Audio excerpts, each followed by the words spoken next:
Lorsque les polythéistes capturèrent Khubayb ibn Adi, qu'Allah soit satisfait de lui, ils voulurent le tuer d'une manière qu'aucun musulman n'avait jamais connue, alors ils décidèrent de le crucifier.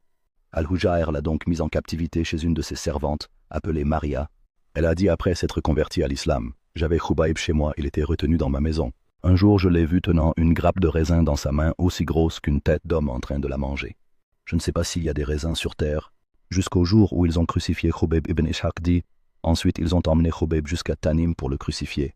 Khubayb a dit: « Si vous voyez que vous pouvez me laisser prier 2 rak'ahs, alors faites-le. » Ils dirent: « Vas-y, incline-toi. » Il s'inclina 2 fois les complétant et les perfectionnant, puis il se tourna vers les gens.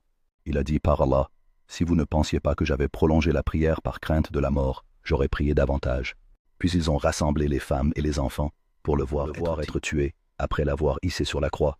Quand ils l'ont attaché, il a dit: « Les partis se sont rassemblés autour de moi et se sont ligués. Leurs tribus se sont rassemblées en un seul lieu. Et tous montrent une hostilité acharnée.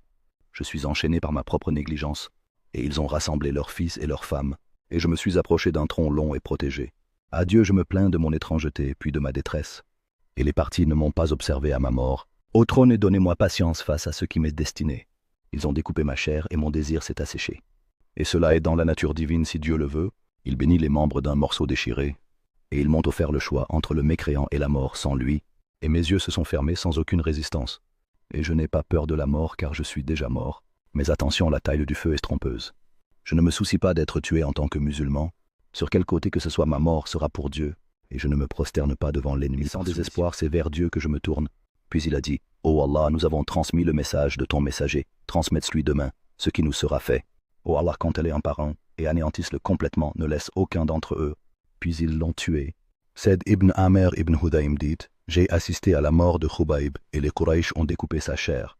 Puis ils l'ont porté sur une croix en bois, et lui ont dit: « Aimerais-tu que Mohammed soit à ta place ?»